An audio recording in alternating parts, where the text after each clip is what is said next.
because for me, it's not just the tanks; it's the stories behind them, i.e., the people that serve in them, etc. So we get this all the time. It's kind of, what's your top one? If you had to do top five, what's the best one? Is it the one with the biggest gun, the thickest arm, or whatever?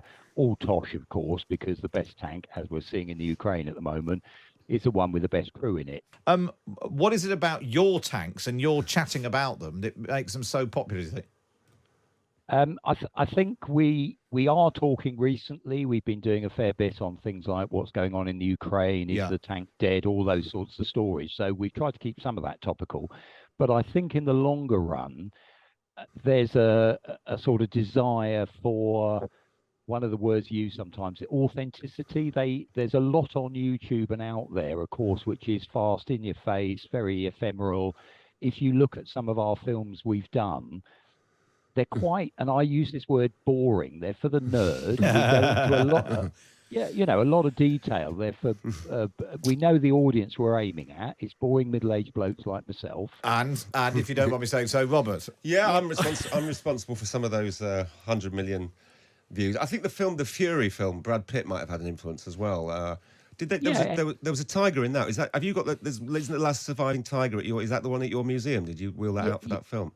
We did, the hero tank in it, Fury, with the Fury written on the barrel, is R. Sherman. So we've still got that in the collection here. Yeah. But it was that idea that you can go a bit more deeper, you can go on longer. Early days, I always remember we were being told, you 2 minutes, that was it. Everyone's bored to tears after 2 minutes.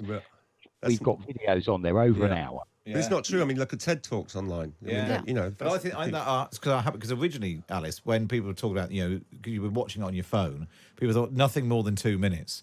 But actually now, with and also because you can get YouTube on your telly, now, and that, don't you? you want longer, a podcast longer. that lasts. And actually, my husband does watch Tank. Yeah.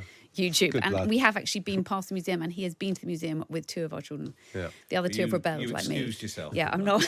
I am not as big into tanks, but he has read books like Panzer Commander books. I mean, he is obsessed, and I think it's a good hobby. It's quite an innocent hobby, I have to say. Also, I mean, it's pretty important. I mean, the T-34, the Russian tank, pretty much won the Second World War. So, do you know what I mean? It keeps Robert entertained for hours. It's kind of keeps him off the streets. Yeah, David, what's your favourite tank? I'm often asked that, and I always love dodging that one because for me, it's not just the tanks; it's the stories behind them, i.e., the people that serve in them, etc. So we get this all the time. It's kind of, what's your top one? If you had to do top five, what's the best one? Is it the one with the biggest gun, the thickest arm, or whatever? All tosh, of course, because the best tank, as we're seeing in the Ukraine at the moment, is the one with the best crew in it. And that's one of those things. So for me, it's also passing on the stories of. We've been very lucky at the place. We meet veterans. We've recorded people over time. So it's all those other elements to it. And also things like, we've met the women who made them in World War II. That idea of if you've got someone, think of the Ukrainians again, that was Britain in 1940, 41. It was women in the factories making something they thought might bring my husband, my brother, my father, my boyfriend home quicker if it's better and if it works. So there's emotional stories and real resonances, I would argue, with lots of these things. But the truth is we're still doing it in a way, we're trying it in different formats. We're doing shorts. We've got other people. It's not just boring middle-aged guys like me doing it. But it's working. It's working. That's the point. It does, and you have to keep an eye on how it's doing, but it's also making the effort to do it. And for us, that was a big one, was in lockdown, where we'd already built up an audience. We tried to keep going. I was doing it from a back garden. Most people were more interested in my dog wandering around than what I was saying.